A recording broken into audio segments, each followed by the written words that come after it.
Welcome to the Q-MindBody podcast. My name is Darren Main. In this podcast, we talk about all things having to do with gay men's spirituality, wellness, and self-inquiry. In this podcast, I'm going to interview an unlikely person. His name is Brian Recker. He has a new book out called Hellbent. He's a former Baptist minister turned fierce advocate for the LGBTQ community, and also has a sizable following online where he frequently takes on the religious right and Christian nationalists in a way that is masterful, in my view. I'm going to put a link to his book, his website, and his social media so that you can connect with him and follow his work. And then I will also put links to all the Q-MindBody resources so you can connect with us on Instagram, YouTube, and Facebook, and elsewhere. You're welcome to drop comments, and please be sure to like, subscribe, and follow. All of that said, I'm going to bring in Brian, and we are going to get a dose of Southern Baptist fire and brimstone turned right. Brian, That's right. welcome. Darren, so good to be here, man. Thanks for having me. It's so good to have you. I love your content because I feel like you speak to what I think many of us in the queer community feel our maybe Christian loved ones could achieve, in that sort of compassionate, kind, supportive, there for us, in a way that we don't often see. So it's really refreshing to see your work. I appreciate that. The church has caused so much pain, so it does seem like that source of pain can be a real source of healing, because that's where the pain came from. And so that's where the wound is for many people. So I do find that my voice as a former pastor can remind people that at least hope and change is possible, certainly. Before we get to talking about your book, I would love to hear about your story. That you're sort of went from being a Baptist minister to this fierce advocate for inclusivity, and like, how did that change happen? Did it happen like you woke up on the road to Damascus with a change of heart, or is it something that happened over time? You seem like an unlikely candidate. Yeah, there were definitely moments along the journey. I was actually raised in fundamentalism. So my dad is an independent fundamental Baptist minister. So very, very far right. We were raised where even like contemporary Christian music was seen as liberal. So like no drums in church and that sort of thing. Very exclusionary. I went to a school called Bob Jones University, which is a fundamentalist university. And that's where I kind of went through my first deconstruction, where I realized fundamentalism was just very unappetizing. I mean, it was like a very small world of who was included. I mean, even like Catholics were going to hell. Other Protestants, like Pentecostals, were outside of it, like we're heretics. So we had a very small world of who was acceptable, certainly not queer people. And so that first step, I think whenever you begin that first step of saying, hey, maybe God is for other people too. And once you sort of extend that welcome just a little bit, you begin to get a muscle for it, I think. And you begin to recognize other people that are being excluded still in your theology. And so while my first deconstruction just took me out of fundamentalism and into more mainstream evangelicalism, it didn't stop. I continued to feel like I needed to keep moving in some ways, but I did become a pastor in evangelicalism, which sort of locked me in for a little bit. Under the salary and institutional pressure of being in that role, which required me to believe certain things and teach certain things, because the church in evangelicalism, pretty much all evangelical churches, are not affirming. They believe that homosexuality is a sin. And that's kind of a line in the sand where if you begin to affirm homosexual, if you say that that's not a sin, actually people are the way that they are, God made you the way that they made you, then they'll kick you out. I mean, I would have lost my job. And so that made continuing to evolve a little bit difficult. But Trump was really the moment where I realized I had to keep going. Seeing evangelicalism line up behind Trump. I was a little bit thoughtless politically. I was probably wearing rose-colored glasses towards evangelicalism in some ways, but seeing the lack of moral discernment, that they couldn't see through who he was, how he was manipulating them as a movement.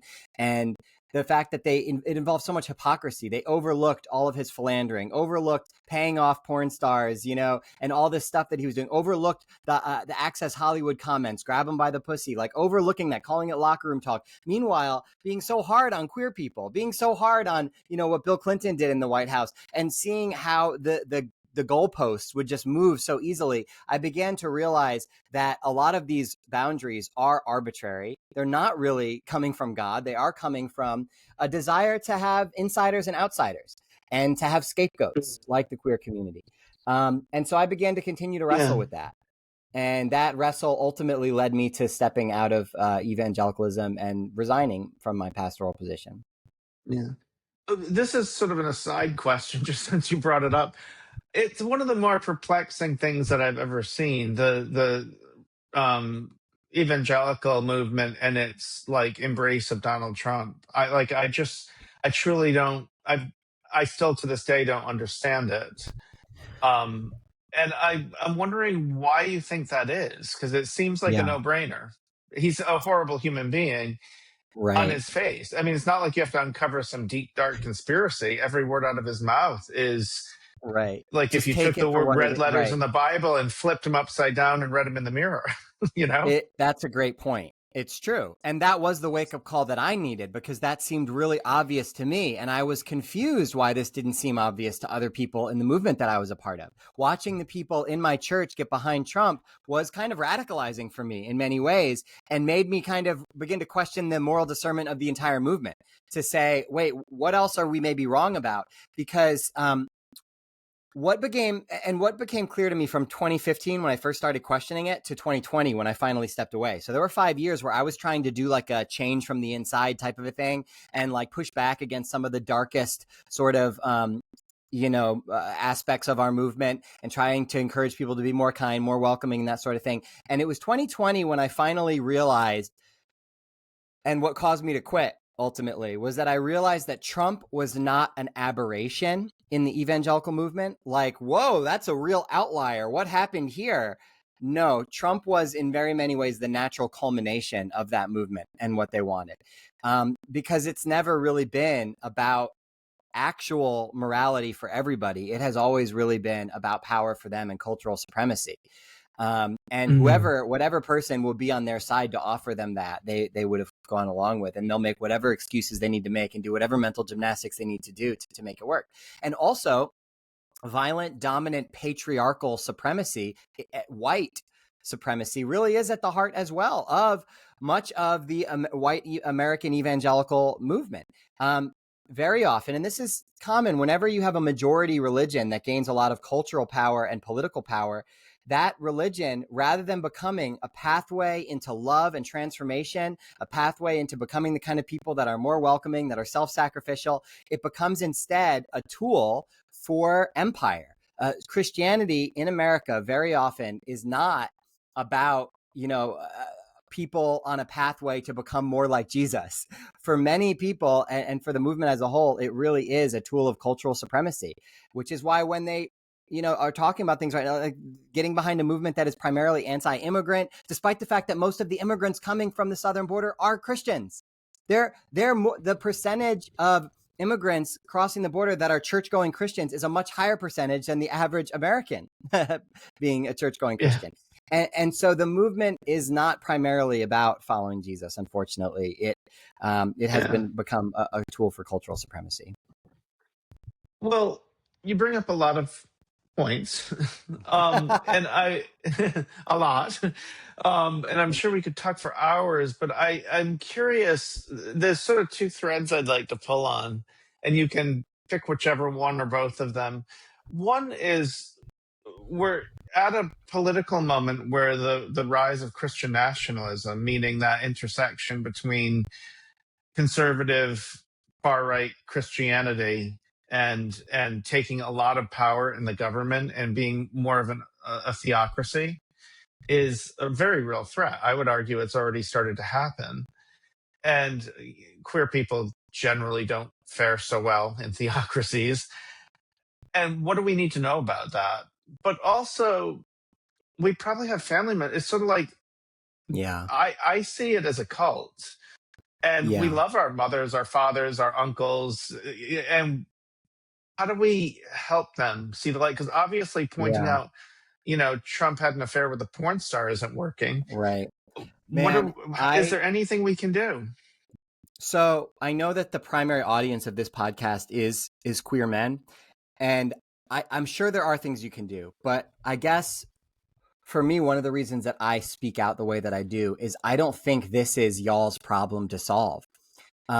This is a straight people problem. Like, homophobia is a straight people problem, and I believe straight allies. It really, the burden is more on us to get our people, because if you're going around saying, "Hey, see us in our humanity, see us in our humanity," that those are the voices that are being ignored. That's the whole point. They're not seeing in you in your humanity, and it's one of the reasons why I don't shut up about it and why I talk about it so much.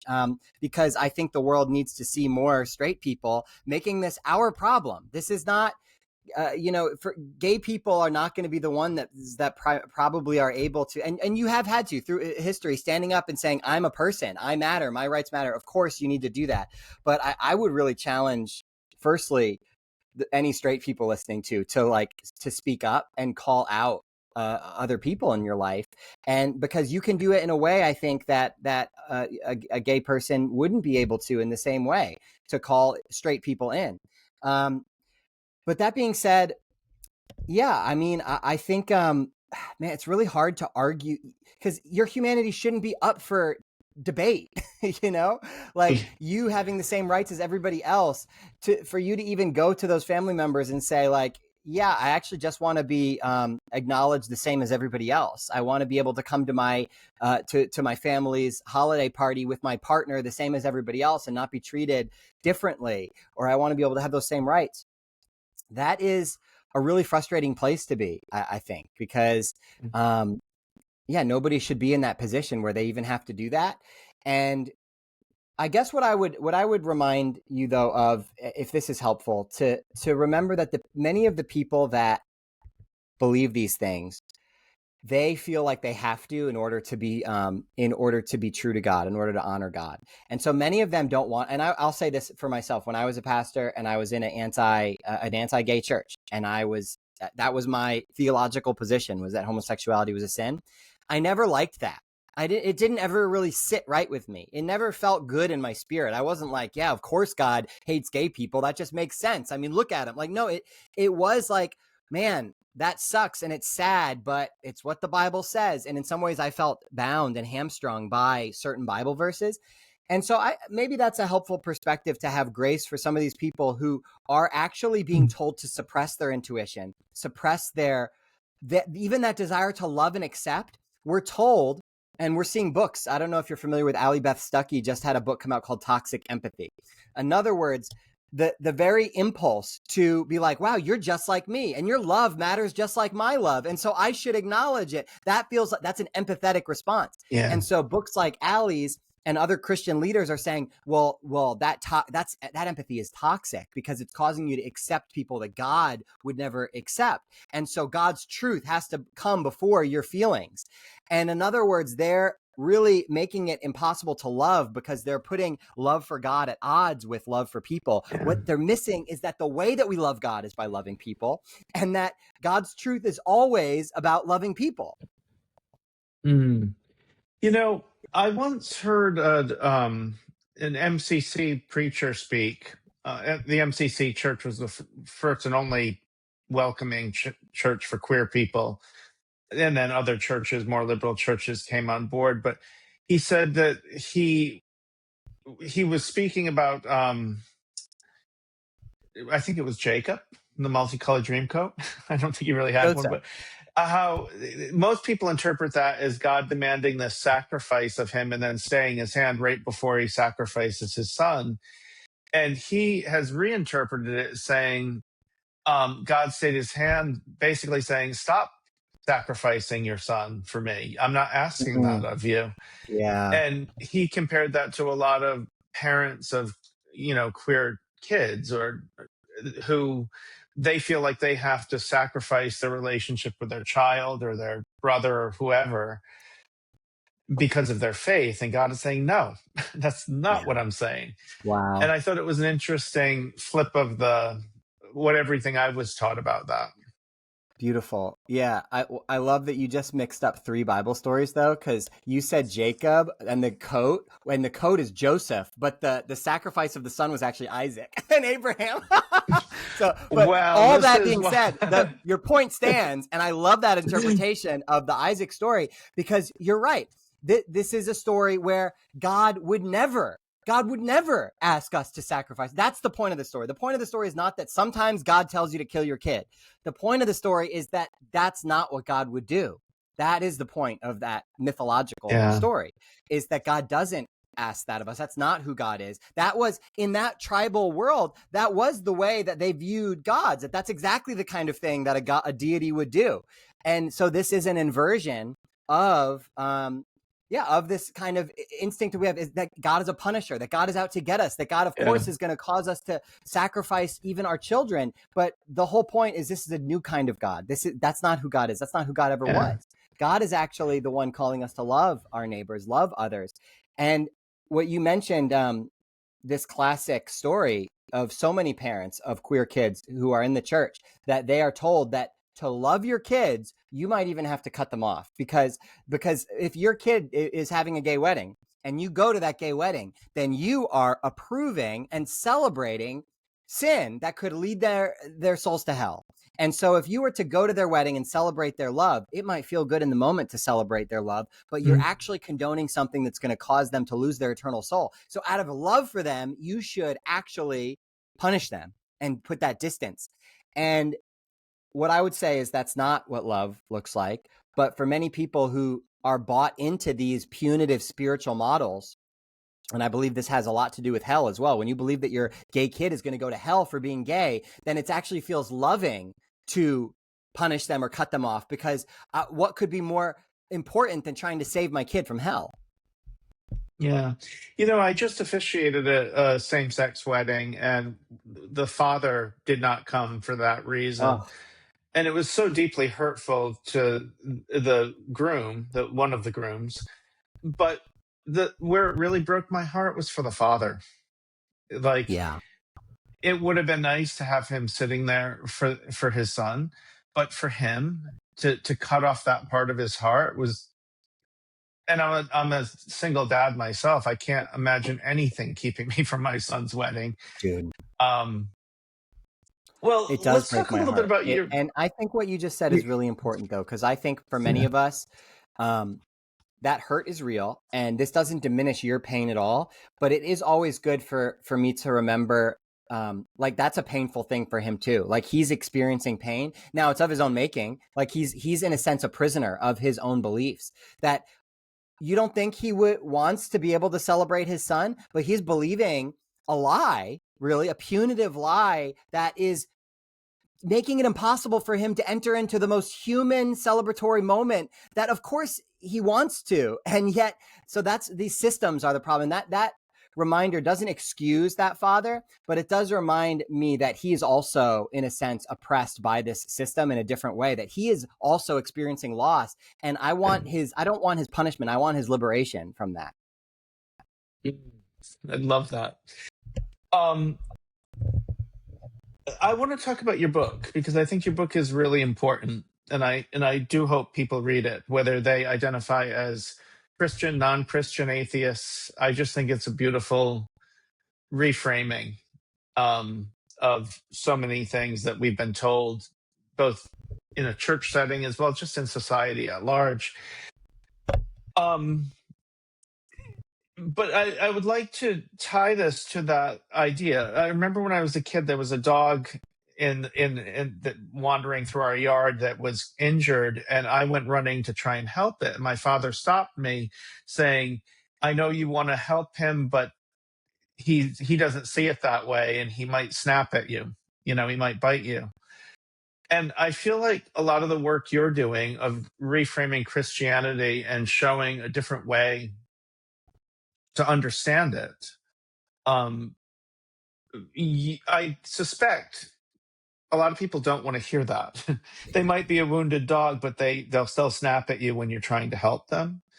And so I'm wondering if you could A, talk about your book, but also B, talk about you're like probably disliked more than me, the gay guy, because you left the flock and you turned on Yeah. them. And even though you're trying to help and you have compassion, I suspect the response has been not Yes, nice. but here's the thing. So, yes, I get a lot of criticism from the right, from conservatives, from conservative Christians, political conservatives. I hear a lot of that, but it actually doesn't bother me that much. And here's why, and this is what, to go back to what I was saying before about straight allies. The reality is that for me, divesting from those systems, I'm able to, I think, engage in a way that might be more painful for somebody that was very wounded by and crushed by the systems of the church. The exclusionary systems of conservative evangelicalism, it was like a bus that left a lot of bodies under it. It ran over a lot of people. But I was not run Yeah. over by that bus.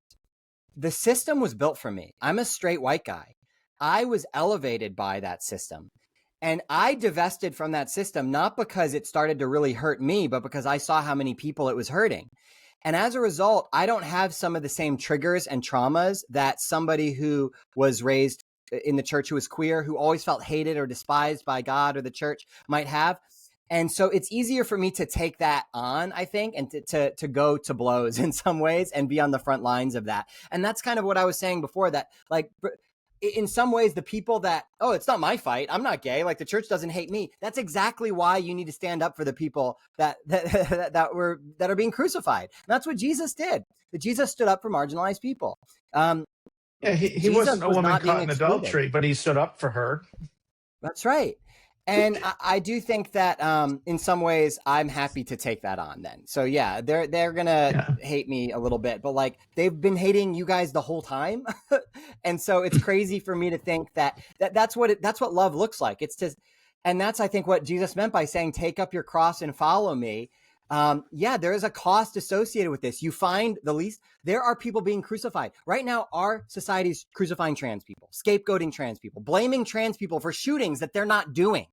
Literally, they're saying like trans shootings are on the rise. That's just not even, it's totally made up. And if anything, our society is incredibly violent against trans people. Trans people are not doing violence. They're the subject of violence. And yet they're being scapegoated. Now, those of us who are not trans, it's on us to stand up for our trans brothers and sisters. But when you stand up for people that are being crucified by the world, they might try to put you on a cross as well. And that is a part of, what love looks like. And so, yeah, in many ways, I am trying to stand in solidarity with people that have already been experiencing a lot of the hate from the church for a long time. So if a little bit of it comes towards me during this period, that's fine. Well, talk a little bit about your book. I mean, I think it's masterfully done. So, oh, thanks, Darren. What's the I basic appreciate concept? that. Okay, so it's a book about hell, but it's about so much more than hell. It is about the fact that many of us learned a Christianity that was basically about believing the right things so that you went to the right place. And that was a control mechanism that kept many of us from questioning this kind of exclusionary theology. I mean, I talk a lot about queer people in my book because even though hell was bad for all of us, it especially was challenging for the queer people in the church who couldn't, not only were they wrestling with, oh, am I a Christian or am I saved or am I unsaved? Might I be going to hell? But they also were made to feel fundamentally broken and disordered because they were told that they had these sinful passions that made them destined for hell, right? And so to even question, could I come out? Could I be my authentic self? The stakes that you're up against are so high because really the stakes are, well, do you want to burn forever? Yeah, go ahead and come out. You're going to burn. God's going to burn. You're like, so to come out is such an act of bravery because you're having to do it up against these impossible stakes. And really, when you begin to see how hell has been used, you see that it has been used as a control mechanism in this way. And it really robs us of a healthy spirituality. It does not create a healthy spirituality. And so in my book, and this is not just for gay people, I think hell really creates a spirituality of exclusion, division, guilt, fear, shame for all of us. It robs us of a healthy relationship with God, with ourselves, with others. And it makes the primary issue of Christianity about being in the right category, being an insider rather than an outsider so that you can go to heaven when you die, as opposed to living a life of love that reflects that same love of Jesus that I was just talking about. And reframing that is really challenging because for a lot of us, that's baked in from the very beginning. A lot of us learned about God at the same time that we learned about hell. And getting into a relationship with God was hand in hand with the consequences for not being in a relationship with God. And so it was never a freely chosen thing. It was always coercion. It was always domination from the very beginning because of the great threat of hell. And when you remove that, what I have found is that hell is not just one piece of theology to change your mind about. Like, oh yeah, maybe hell doesn't exist, but I'll just hold on to the rest of my Christianity. For many of us, hell is like that load-bearing Jenga block where when you pull it out, the whole tower collapses. Because if there's no hell, why be a Christian? If there's no hell, why did Jesus die? What did he save us from? How is he a savior? What's the point of it? Why not be another religion completely? As a result, Christian spirituality has primarily been defined by punishment avoidance rather than being transformed by and for love. And so reclaiming that is really what my book is about, is reclaiming a healthy spirituality and what it can still look like to follow Jesus without fear of hell, simply for love's sake. And I actually think that not only is this possible, but I think it's essential because I think hell robs us of the true message of Jesus, which was not a message of threat and punishment. Well, I see what you're saying as such an important drink of fresh water, just cleansing the palate. I'm wondering what the response has been. I mean, I'm sure there's people like me who go, yeah, it's about time. But I suspect there's a lot of people who are very attached to their belief So here's that I'm special because I'm going to heaven, I've been saved, you're going to hell. Right. I'm one of the chosen. Unfortunately, most people that feel that way are not reading my book. And I wish that they would. But, these evangelical systems are very good at gatekeeping information. So a book that says, hey, maybe hell is not a real place, the pastors will say, you're not allowed to read that book. Don't read that book. That book is heresy. And they will gatekeep that information. What I will say is that many people, here's what I've been hearing. Similar to you, many people have experienced a lot of refreshment and encouragement. And it's like been a paradigm shift for a lot of people. Like I'm having people feel like, wow, like I didn't know that this kind of faith was possible. I didn't even know that my heart was like so longing for a faith that was spacious like this. And I needed this so bad. I'm hearing that from people. But what I'm also hearing is a lot of people were afraid to even purchase it. I did a poll on my Instagram because somebody reached out to me and said, okay, I finally got your book after wrestling for several weeks with the idea of buying it. But every time I went to buy it, I felt afraid. I felt like, does this make me a heretic? That what if this means that I'm going to hell? That's like to buy this book, right? So religious guilt and fear was welling up in her just at the thought of purchasing a book like this. And she said, I finally bought it because I tricked myself and I told myself, well, I don't have to agree with it. I can just buy it and expose myself to the ideas and I don't have to agree with it. So she bought it. And when I got that message, I was kind of shocked, and I shouldn't have been because I understand that mindset. But I shared her message on my stories with a poll and said, how many of you resonate with this? How many of you felt similarly that the act of buying my book triggered religious guilt? And 69% of the people who responded said that it was an act of religious guilt to even purchase a book that questioned the legitimacy of hell. That's how central this is as a control tactic. And that's the whole point of it. It exists to keep you from questioning it.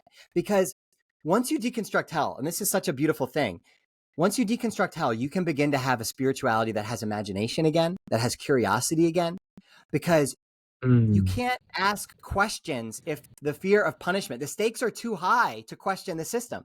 But once you realize it's not about that, you're able to ask questions like, okay, not so much like what's the one right way to believe, but what's the loving way to believe? What's the belief that's going to help me feel like my most authentic self? What's the belief that's going to help other people flourish and make me flourish? You can ask those questions without the fear of, but what if I'm wrong and God punishes me? That fear will keep you from embracing your interior life and listening to the sound of the genuine in yourself. And so I'm finding people, once they break through that, they're able to reclaim something really beautiful.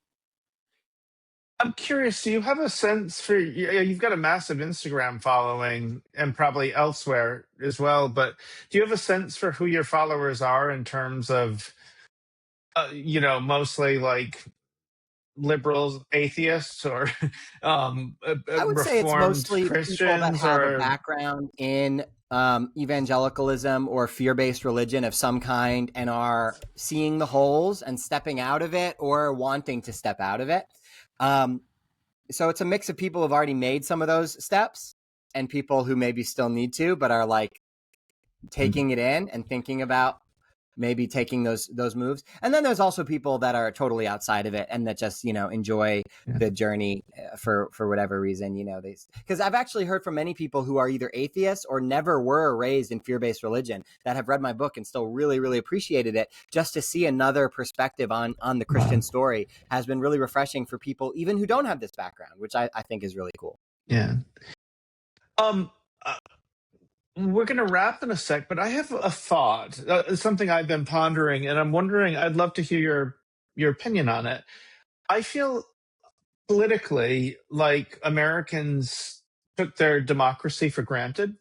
And now that it's really seriously under threat, all of a sudden we're like reclaiming and saying, no, I value this. This is important. And really standing up, like the No Kings protest or whatever. I feel like a similar thing is happening in Christianity, to circle back to like how evangelicals bought into Trumpism, where a lot of people who really have are deeply motivated by the teachings of Christ. And by that, I mean what I would say the true teachings are of like forgiveness and compassion and looking out for your neighbor and all of those things. They're starting to see that was stolen from them. And I believe there's going to be a resurgence in Christianity as it was intended by Jesus. Ooh. Like this compassion, love for your neighbor, love for God, love for yourself, forgiveness, not wasting time on judgment, more like how can I be of service? Do you see that happening? Because I would say that your Instagram followers seem to represent that. I mean, I'm trying. I love what you just said. I think that would be beautiful. I guess I don't know what the future is going to be. Unfortunately, right now it can feel like Christian nationalism is winning, is the predominant form of Christianity. I'm thinking of like the Charlie Kirk rally a few weeks ago, his funeral, which was half white evangelical worship service, half white nationalist political rally, and the merging of those two things was quite obscene. But there was like a massive altar call and tons of people, quote unquote, got saved. They accepted the gospel. But if that gospel can stand right alongside a Stephen Miller speech where he's calling immigrants, you are nothing, you have nothing, you build nothing, like this is not the gospel of Jesus.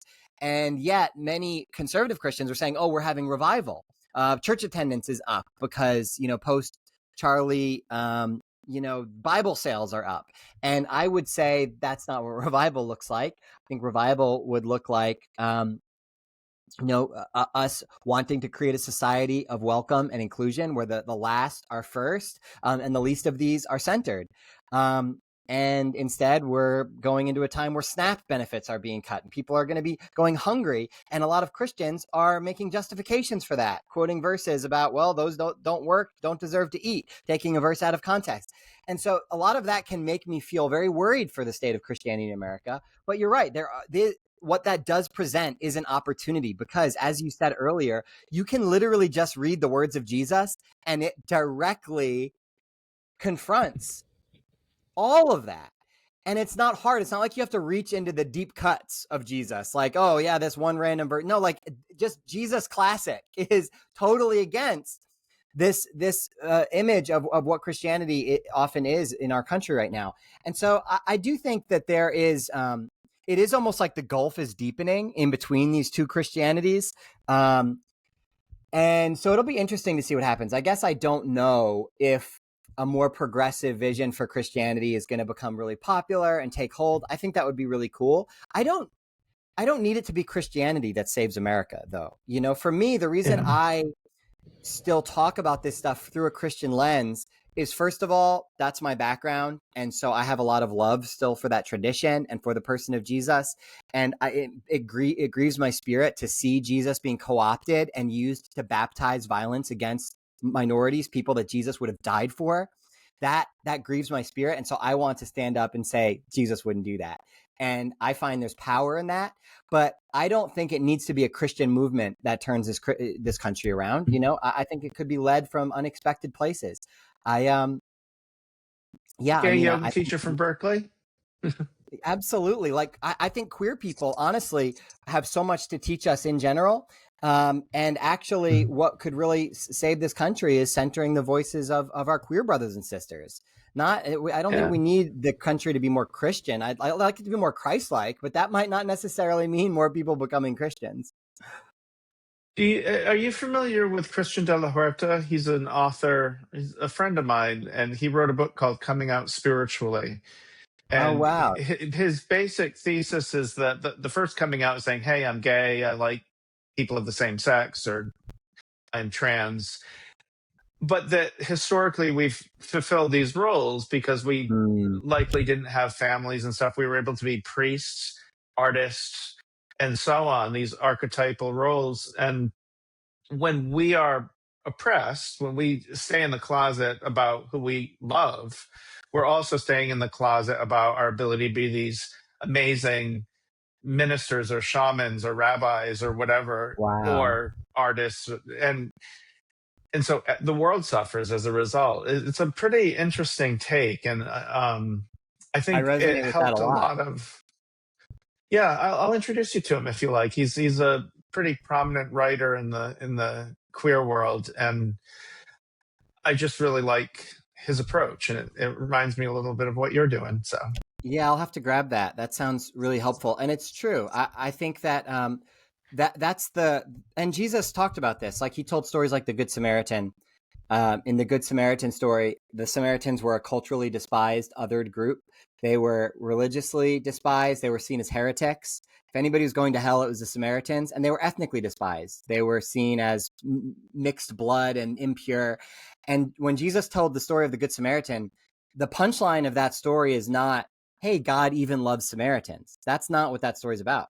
The punchline of the story, the Samaritan is not saved at the end of the story. The Samaritan is the savior. The Samaritan is the one who brings salvation to the Jewish person on the side of the road. And so, in other words, what Jesus is saying is that group that you're othering, that you're despising, that you're excluding, that you say God's not for them, God's for us, God would punish them, that is the group from which you will receive salvation. That salvation will look like coming to see God at work in your despised neighbors. And so, yeah, I do think that for conservative Christianity, for us as a country, what salvation would look like is actually beginning to learn from and listen to immigrants, queer people, the very people that we scapegoat and despise, that's where salvation will come from. And it's true that so much beauty is there that is being suppressed because you haven't been given, many of the platforms that I think are your right. But a lot of that is changing. And I've learned so much, and so much of the growth that I have can be attributed to my relationships with the queer people in my life. yeah. Well, I'm glad you're on my team. We're all on the same team. Brian Recker, the book is Hellbent, and I will put links to that and everything else in the show notes. Brian, do you have anything else you want to share before we wrap? Just want to thank you. Thank you for having me on, and for I'm very humbled by this because like I just said, I've learned so much from the queer community. I don't know that I want to position myself as like a teacher to y'all. I want to be an ally, a support, a friend, and a learner in many ways. Like, I'm going to grab that book. And I do, I'm going to keep challenging the straights out there to stand up and be proud and loud, because, like I said, I don't think that queer people should feel like this homophobic. It's not your fault, like, that straight people are homophobic. That is our problem and our issue. Just like it's not black people's. White supremacy is a white people problem, and white people should be the ones loudly calling out and be holding white supremacists accountable. Yeah. And in that way, I just really hope that that you don't feel like your humanity is not up for debate, in my opinion. And I don't know. I think that people, like, it's sad to me that you guys would think that they'd have to go to a holiday party and defend their own humanity. I hope that you have people in your life that will, stand up to the Yeah. other straights out there. But anyway, thanks for having me, man. It was so good to chat with you. I'm so so honored that you were willing to come on, and I think your book is going to change a lot of hearts. Oh, That's my prediction. thanks, Darren. I look forward to We'll hearing see. folks' reactions to it. I know that unfortunately, I don't. Every gay person I know has hell trauma. Actually, I think that every Christian has hell trauma, but I think the queer people that were raised in the church felt it more viscerally because their very identity was held in the balance and being suppressed by that controlling doctrine. So I do hope that this book brings a lot of freedom. I think it's also the thing you can't change. It's like you can change your diet. You can change, you can become a vegetarian or a Right. vegan or a paleo or whatever. But like when it's the nature of who you are, it's like you're going to hell because your eyes are blue or whatever. There's a no win. Yeah. And it really paints you into And a it corner well, that and can't be it made escaped. people hate their humanity, and they were told and made to feel like God hated their humanity, and that was never true. Well, again, Brian Recker, Hellbent is the book. I will link to it. Everybody should buy a copy, just to push it to the top of Amazon, and hopefully buy a copy and give it to your evangelical cousin that Yes. voted for Trump or whatever. Yeah, buy it for your Um, parents that told you were going to hell yeah. for being gay. And also, I would encourage you to follow Brian on Instagram because his sort of takedowns of various things, like in a very loving way, but also in a very no bullshit way, very impressive. I Thanks, wish I Darren. could. I wish you just need a snap at the end, and you'd be an official member of the queer community. Yeah. A snap and a circle. Okay, Brian. We'll see you soon, and we'll see you all in the next episode.